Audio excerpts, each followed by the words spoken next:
കുഞ്ഞിച്ച സുഹൃത്തുക്കളെ, ഞാൻ നിങ്ങളുടെ സ്വന്തം എക്സ്ട്രാ കോമിക്. നമ്മൾ ഇന്ന് എക്സ്പ്ലെയിൻ ചെയ്യാൻ പോകുന്നത് ബ്ലാക്ക് ക്ലൗഡിന്റെ ചാപ്റ്റർ 311 ആണ്. സോ വീട്ടിലേക്ക് കിടക്കുന്നതിന് മുമ്പ് നിങ്ങൾ രണ്ട് കാര്യം എന്തായാലും ചെയ്തിരിക്കണം. ഒന്ന്, നമ്മുടെ പേജ് ഒന്ന് സബ് ചെയ്ത് വെക്കണം. എന്നാലേ ഇതുപോലത്തെ ഇൻട്രസ്റ്റിംഗ് ഉള്ള ആനിമി വീഡിയോസ് നിങ്ങൾക്ക് മിസ്സാകാതെ കിട്ടത്തുള്ളൂ. രണ്ട്, ഇതിനു മുമ്പിട്ട് എല്ലാ വീഡിയോസും നിങ്ങൾ കണ്ടെന്ന് എന്തായാലും ഉറപ്പുവരുത്തണം. അങ്ങനെ ചാപ്റ്റർ തുടങ്ങാൻ നിർത്തി നമ്മുടെ സൈനാണ് പുള്ളിക്കാരൻ്റെ മനസ്സിൽ പറയുമായിരുന്നു, ഞാനൊന്ന് പറയട്ടെ, ഞാൻ ആദ്യമായിട്ട് ഇവനെ കണ്ടപ്പോൾ എൻ്റെ ഒരു സാന്നിധ്യം ഞാൻ അവൻ്റെ ഉള്ളിൽ കണ്ടു. ഇത് പറയുന്ന സമയത്ത് നമ്മുടെ സെനോന്റെ ഹൃദയം രണ്ടായിട്ട് തന്നെ മുറിഞ്ഞിട്ടുണ്ട്. പുള്ളിക്കാരൻ ചോരയൊക്കെ തുപ്പി നേരെ താഴത്തേക്ക് വീഴാൻ പോകാൻ നേരത്ത് യൂനോടൊക്കെ ഒരു ചോദ്യം ചോദിക്കുന്നുണ്ട്. എടാ, നമ്മൾ രണ്ടും തമ്മിലുള്ള വ്യത്യാസം എന്താണെന്ന് നീ എനിക്കൊന്ന് പറഞ്ഞു തരുമോ?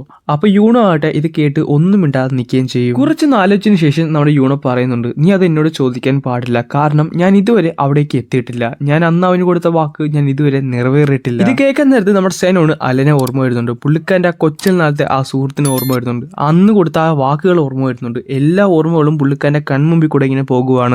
പതുക്കെ അങ്ങനെ പൊടിഞ്ഞ് നമ്മുടെ സെനോൺ ഇല്ലാണ്ടാകുവാണ്. അതേസമയം തന്നെ ആ ക്യാസിൽ മുഴുവൻ പൊട്ടി തകർന്ന് നേരെ താഴത്തേക്കും വീഴും. ആസ്റ്റയായിട്ട് ഇത് കണ്ട് ഞെട്ടിയിട്ട് കിടന്ന് കാറുന്നുണ്ട്. ഇതെന്താ സംഭവിക്കുന്നത്? ഈ ക്യാസിൽ മുഴുവൻ പൊട്ടിത്തെറിച്ച് താഴത്തേക്ക് വീഴുവാണല്ലോ. ആർക്കെങ്കിലും എന്ത് സംഭവിച്ചു കാണോ?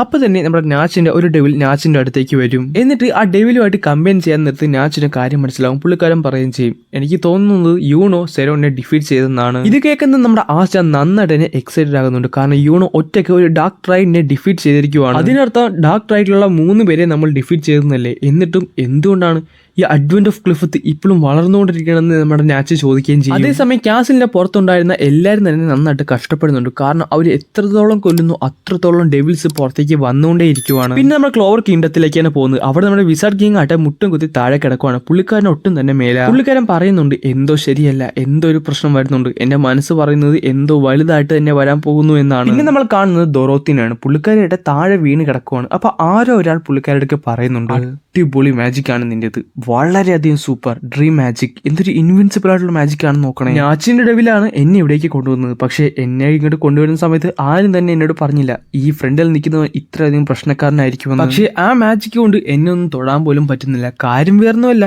ഈ ഡെവിൽ, ഞാൻ കോൺട്രാക്ട് ചെയ്തിട്ടുള്ള ഈ ഡെവിലിന്റെ സഹായത്തോടു കൂടി എനിക്ക് ഇൻടാഞ്ചിബിൾ ആയുള്ള കൺസെപ്റ്റ് ഒക്കെ അഫക്ട് ചെയ്യാൻ സാധിക്കും. എന്നിട്ട് പുള്ളി കിടക്കുന്നത് പൊട്ടിച്ചിരിച്ചിട്ട് പറയുന്നുണ്ട്, അടുത്ത ഗേറ്റ് ഓപ്പൺ ചെയ്യുന്നവരെ ഞാൻ നിങ്ങളെ ഇട്ട് ഇവിടെ കളിപ്പിക്കാൻ പോവുകയാണ്. അങ്ങനെയാണെന്നുണ്ടെങ്കിൽ എനിക്ക് ടൈം പാസും ആകും, നിങ്ങൾക്ക് അതൊരു എന്റർടൈൻമെന്റും ആകും. സോ ഇന്നത്തേക്കുള്ള നിങ്ങളുടെ ചോദ്യം വളരെ സിമ്പിൾ ആണ്. ഈ ഫ്രണ്ടിൽ നിൽക്കുന്ന ഈ പുള്ളിയുടെ പേരെന്താണെന്ന് താഴെ കമന്റ് ചെയ്ത് പറയൂ. കറക്റ്റായിട്ട് പറഞ്ഞ 4 പേരെ ഞാൻ അടുത്ത വീഡിയോയിൽ മെൻഷൻ ചെയ്യുന്നതായിരിക്കും. ലോട്ടസ്, എനിക്ക് നിന്റെ ശരീരത്തിൽ ഒരു ഇൻട്രസ്റ്റ് പോലും ഇല്ല. അതുകൊണ്ട് നീ ബിട്രയൽ മാറ്റിക്കഴിഞ്ഞാൽ ഞാൻ നിന്നെ വെറുതെ വിട്ടേ. എന്ത് ചെയ്യാനാ? പക്ഷെ അതൊരിക്കലും നടക്കത്തില്ല. കാര്യം മറ്റൊന്നുമില്ല, നീ ചെയ്യുന്ന ലോകം, നീ ക്രിയേറ്റ് ചെയ്യുന്ന ലോകത്ത് എന്റെ ഫാമിലിക്ക് സന്തോഷമായിട്ട് ജീവിക്കാൻ സാധിക്കുമെന്ന് എനിക്ക് തോന്നുന്നില്ല. ഫാമിലിയോടുള്ള സ്നേഹമോ?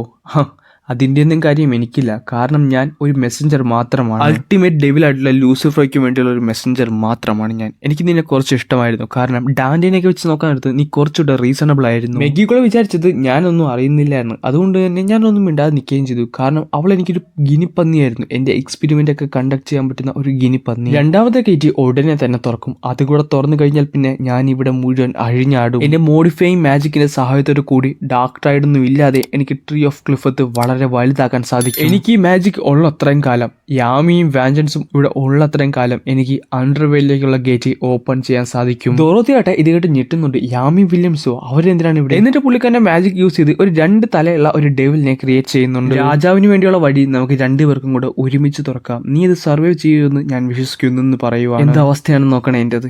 എനിക്ക് ഇവിടുന്ന് രക്ഷപ്പെട്ട് ഓടാൻ സാധിക്കത്തില്ല. പക്ഷേ എനിക്ക് ഇവിടെ കിടന്ന് മരിക്കാനും സാധിക്കത്തില്ല. എനിക്ക് ജീവനോടെ തന്നെ എന്റെ കുടുംബത്തിന്റെ അടുത്തേക്ക് പോകണം. എനിക്ക് എന്റെ ഫാമിലി ആയിട്ട് ജീവിക്കണമെന്ന് പറയുന്നത് നേരത്തെ ഉണ്ടാക്കിയ ഡെവിൽ ഈ പുള്ളിനെ അറ്റാക്ക് ചെയ്യുന്നുണ്ട്, നമ്മുടെ ലോട്ടസിനെ. പെട്ടെന്ന് എന്തൊക്കെ പൊട്ടിപ്പൊളിയാണ് സൗണ്ട് അവിടെ കേൾക്കാൻ സാധിക്കുന്നുണ്ട്. അടുത്ത പാനലിൽ നമ്മുടെ ബ്ലാക്ക് ബുൾസിന്റെ ആ ഒരു വീട് അവിടേക്ക് വന്ന് ആ ഒരു ഡെവിലിനെ ഫുള്ളായിട്ട് നശിപ്പിക്കുവാണ്. അതേസമയത്ത് ബ്ലാക്ക് ബുൾസിന്റെ ബാക്കിയെല്ലാ ക്യാരക്ടേഴ്സും അവിടേക്ക് വന്നുകൊണ്ട് ക്യാപ്റ്റൻ നാമിനെ ഇപ്പൊ രക്ഷിക്കുമെന്ന് പറഞ്ഞുകൊണ്ടാണ് ഈ ചാപ്റ്റർ അങ്ങനെ അവിടെ അവസാനിക്കുന്നത്.